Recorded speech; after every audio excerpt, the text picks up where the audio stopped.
Parlons jeunes, parlons exil, à la recherche d'une information plus éclairée et plus humaine. Aujourd'hui, nous rencontrons Yahya Akoum, arrivé de Syrie il y a 5 ans. Bonjour Yahya. Bonjour.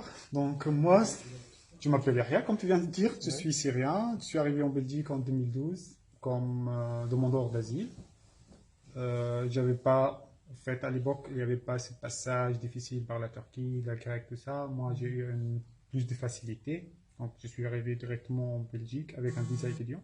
Je suis parti parce que j'étais emprisonné. Donc j'ai fait la prison pour 3 reprises. Puis à un moment donné, ça a commencé en Syrie, on arrête plus les activistes, on les tue sur place. Donc tout quand on t'attrape, et on sait bien que tu étais arrêté un, deux, 3 fois, donc là on te tue sur place. Et donc j'ai perdu 4 amis à moi, quand on travaillait ensemble, et du coup j'étais vraiment en grand danger. Et quel était votre ressenti par rapport à tout ça, toutes les épreuves?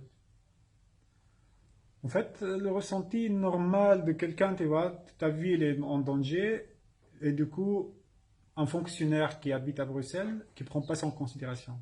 C'était pas clair, et donc il y avait un sentiment de l'injustice incroyable, et le sentiment que les droits de l'homme, qu'on utilise beaucoup lorsqu'on parle dans les médias, en fait, ça reste quelque chose de théorique sur le papier, ou le droit de l'homme, c'est lorsque un Européen a exposé à une situation de danger, donc là on évoque les droits de l'homme, mais lorsque quelqu'un qui n'est pas européen, donc le droit de l'homme, c'est à discuter. Mhm.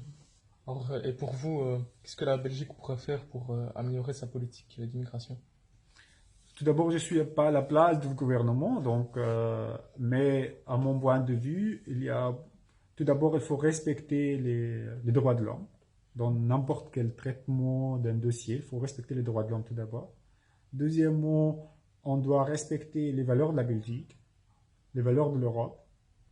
Je peux dire que, voilà, on est en train d'utiliser cette question des migrations, des réfugiés dans une politique électorale juste pour gagner des futures élections, en jouant sur un peu de sentiment national, un peu de sentiment identitaire.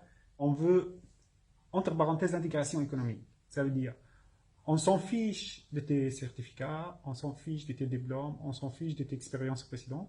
On veut que tu trouves un travail au plus vite. Tout d'abord, il y a un mélange entre deux cas. Donc, on mélange des gens qui vivent ici, qui sont nés ici, qui sont grandis ici, avec des gens qui viennent d'arriver. On fait la comparaison entre les deux et on tombe dans le amalgame des politiciens qui instrumentalisent la question de l'intégration pour faire pression par ici et par là. Donc, tout ça a reposé la question, vraiment, est-ce qu'on est sur le bon chemin? Aussi, j'aimerais bien que la société civile se mobilise plus par rapport pour répondre aux politiciens, à la place juste de rester des actes citoyens, on va dire, individuels. Peut-être une mobilisation de la société civile, ça sera bien. Et je te remercie beaucoup. Merci à vous aussi. Merci.